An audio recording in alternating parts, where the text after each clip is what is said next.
Modern Love, the podcast, is supported by... Produced by the iLab at WBUR, Boston.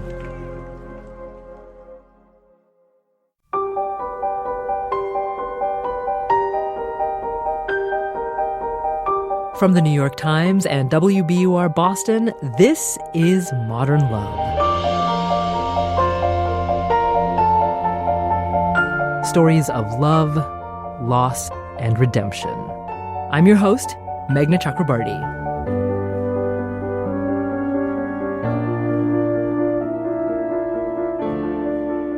Therapists' offices are supposed to be places where you can be both vulnerable and safe. But what happens when your therapist crosses a line? Well, that happened to Julianna Baggott, and she writes about it in her essay, Playing Role Reversal with My Therapist. It's read by Oscar-nominated actress Isabelle Huppert. She stars in the new film Greta, in theaters now. Before my husband quit his job and his top-notch insurance ran out, he and I got checkups and dentist appointments. We got new glasses and signed up for a few therapy sessions. My therapist was awful.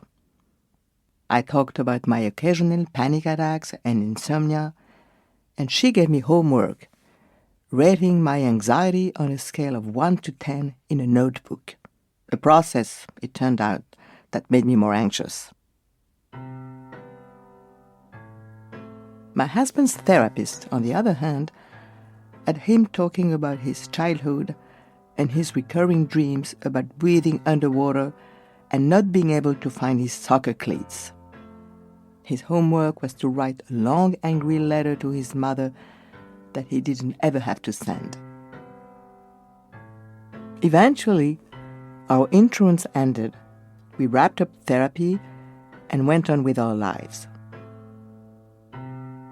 A few years later, however, I hit a mental wall and was willing to pay out of pocket for good therapy. I asked Dave if I could go to the guy he had seen during our top-notch insurance glory days.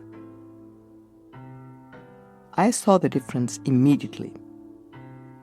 Dave's therapist was fantastic. He was older than I was, but not so old that I would have to waste time explaining a Marky Mark reference.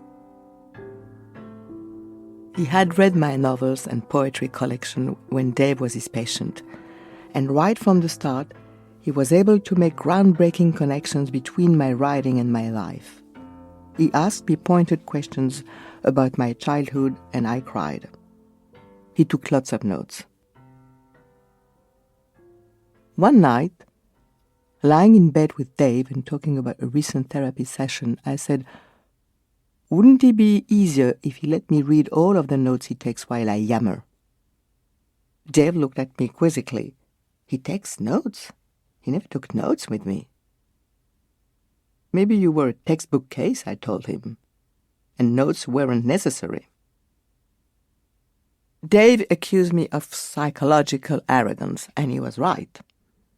Having come from a stable home with loving parents, I had never felt entitled to anything more than second-class neurotic status. Now I was proud that my apparently complicated psyche was being taken seriously.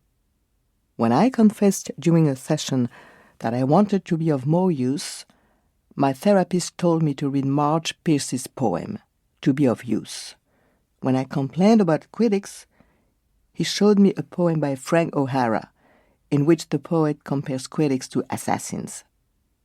And then, at the end of one session, he handed me a piece of folded paper and told me to read it later.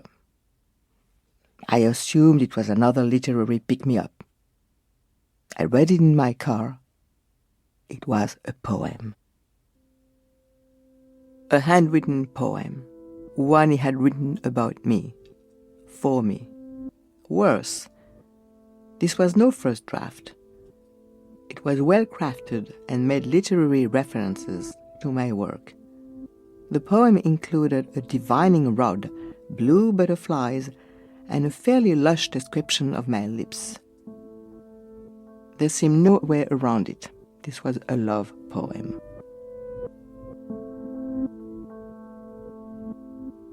I drove home and gave it to Dave. I told him who had written it. Dave looked up at me, alarmed. This is a bad sign in a therapist, isn't it? I nodded. My first reaction? I thought it was interesting. Being in therapy, I thought about things in terms of whether they were interesting. This clearly was. My second reaction was self-pity. He was a great therapist, minus the fact that he had written me a love poem. And I had been making progress until now. I complained to Dave that I didn't want to go back to my old therapist and take up grading my anxiety in a notebook. And I didn't want a new therapist to whom I would have to rehash my childhood.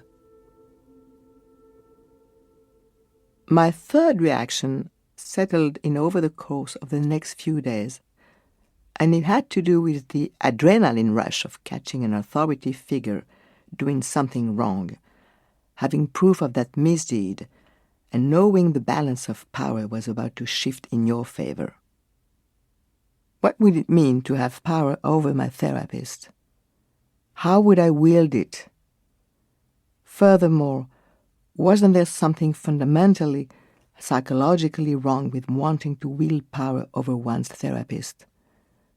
Wasn't this something one should discuss with a therapist? I confided in one of my girlfriends who had run through a lot of therapists on her own while playing badminton. Badminton with cocktails was maybe the best therapy for both of us.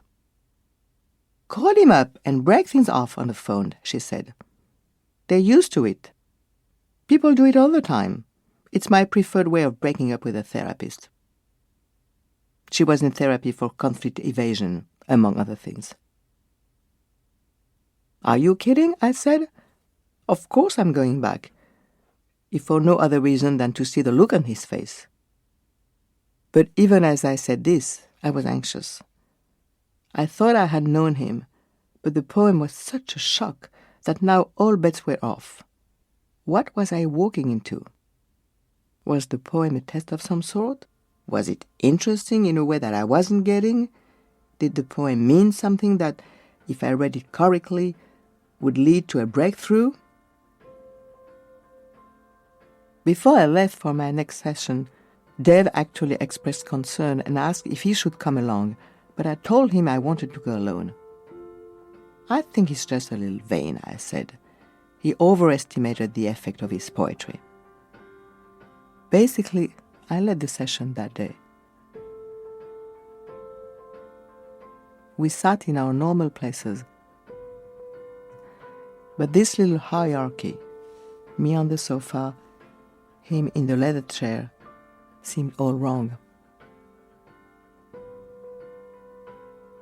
I said, maybe I should sit in the leather chair this time. Would you like to? Things were different between us. The air in his little office was agitated. I asked him if he had a therapist. He did. I suggested they discuss the poem and his decision to give it to me. Okay, he said, uncertainly. Did you tell your wife about the poem? He hadn't. I told him he should reflect on this. I asked him if he had taken poetry classes. For a short time, yes, he had taken graduate courses in creative writing. Interesting, I said. Finally, I leveled with him. I told him he had written what I took to be a love poem, and in doing so, had stepped over the line. He defended himself, saying the poem was an attempt to make me more emotionally committed to my therapy. I want to get you into therapy, not into bed. I tell you everything, I said. I answer any question you ask me. I cry every session. I'm a model patient. He claimed I wasn't really invested. I told him he was too invested. At that point, he admitted the poem maybe wasn't the best approach, but he said it was a sincere, creative attempt to make me engage. But it was carefully written in his own hand. He had slipped it to me to be read later. And what about the line about my lips? When my time was up, I asked to look over the notes he had taken on me. I asked this as I was picking up the folder he kept on me. On the way home, I started to have doubts. Maybe he really had just meant to be provocative. Was my reaction the one he had sought to provoke, after all? It's hard to know. And after all, he had been a fantastic therapist for my husband, and up until this point, for me. Wasn't that worth something? Regardless, my therapy with him was doomed, of course. The power structures were all out of whack, and I needed a guide, not someone to boss around. During the sessions that followed, yes, I did go back. I wanted to return to my childhood, my anxiety, my insomnia. He wanted to talk about our issues, everything the poem had stirred up. I would try to bring up some recurring dream, and he would steer the conversation back to how I had picked up my folder and rummaged through it, the way I had wanted to switch seats, all those power moves I had made, claiming that we were finally getting at something interesting. The problem was, those things interested him, not me. When I started having what seemed like therapy sessions with my husband about my strained relationship with my therapist, I knew it was time to quit. And I did it, just as my friend suggested, over the phone, by leaving a voicemail message, which was, in retrospect, cheap and cowardly and probably showed how little progress I had made. But it didn't end there.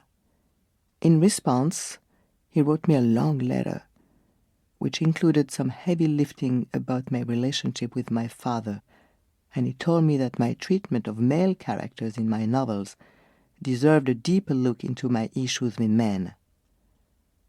He wanted me to come back to address those issues. I wrote a one-page letter explaining why that wouldn't happen. And, annoyed by his literary critique, I ended the letter this way. As for the men in my books and in life, I call them the way I see them. Now, looking back at his letter and the connections he drew between my writing and my life, I think he offered the most in-depth analysis I have encountered and may ever come across. Whatever the case, in my sign-off, I told him not to contact me in any way. He hasn't. The strange thing is that my husband and I miss him. The angry letter he had Dave write as an assignment eventually became a calmer, more substantial letter that my husband did give to his mother, leading to a watershed moment in their relationship. And I still wonder if my anxiety and insomnia are issues he could decipher. Sometimes my husband or I will say something about how we feel or what we think we might be feeling, and we look at each other and ask, "Is that interesting?" And neither of us will know the answer.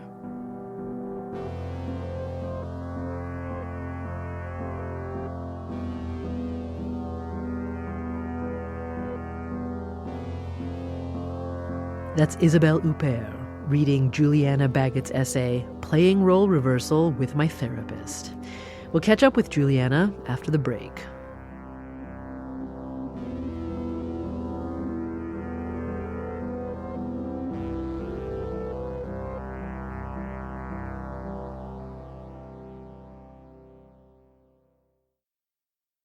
It's been almost 11 years since Julianna Baggott's essay was published, and she says that since then, she's come to think about the experience differently.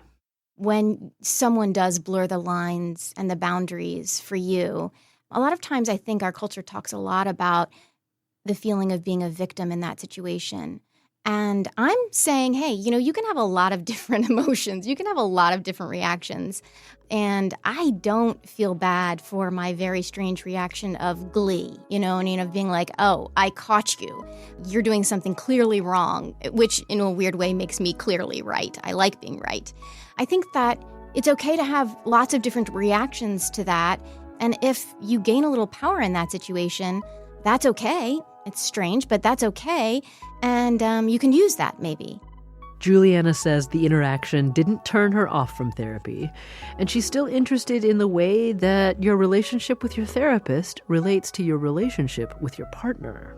There's so many times now in our contemporary society where you have two people who are supposed to have this incredibly intimate relationship, and that both of those people might very well likely have therapists with whom they're supposed to also have that intimate relationship where they're vulnerable. And so does that therapist relationship detract from the intimacy of the original couple's relationship and how we should rely on each other?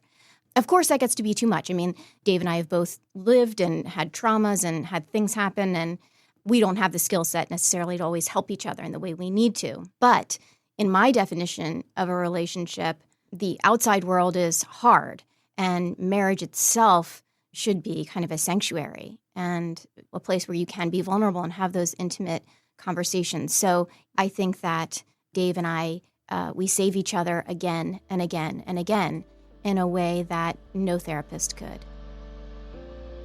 Julianna does not know if her therapist has read this piece. Since her response to his letter, they haven't been in contact. That said, it was one of the most interesting experiences of my life to have a therapist who really knew my work. He felt he could read it probably too well, and that was his cockiness. It was fascinating, and I still wonder sometimes, what would he think of this or what would he think of that? But I can guess at that, you know what I mean? And that's an interesting conversation for me and my husband to have, because that's really the person who I want to be intimate with and having those kinds of conversations with. That's Julianna Baggott. She's the author of more than 20 books and lives in Delaware with her husband and 4 children. We've got more after the break.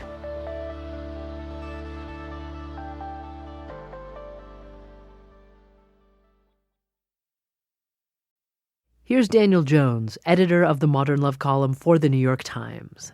What I really love about the dynamic that Julianna is wrestling with in this essay is how riddled with uncertainty the whole situation is. How therapy, just by its nature, leaves you in the spot where you don't quite know how to feel about what's appropriate and what's inappropriate and what's useful and what's not, and what is maybe an intentional strategy but makes you feel sort of violated in a way. And she steps through that sort of field of ambiguity and just makes one sort of funny and clever observation after another. Instead of dismissing things as being wrong or embracing them as being right, she's just curious about it. Next week, Zoe Saldana. Mom took Joan's hand and held it tightly. "This is me getting old," she said. "It is neither easy nor pleasant, but if I can get through this, so can you. Please know that I love you and brace yourself, because this is who I am now." Modern Love is a production of The New York Times and WBUR, Boston's NPR station. It's produced, directed, and edited by Jessica Alpert and Caitlin O'Keefe. Original scoring and sound design by Matt Reed. Iris Adler is our executive producer. Daniel Jones is the editor of Modern Love for The New York Times and advisor to the show. Special thanks to Samantha Hennig, Anya Stremian, and Mia Lee at The New York Times. The idea for the Modern Love podcast was conceived by Lisa Tobin. Additional music for the podcast, courtesy of APM. I'm Meghna Chakrabarty. See you next week.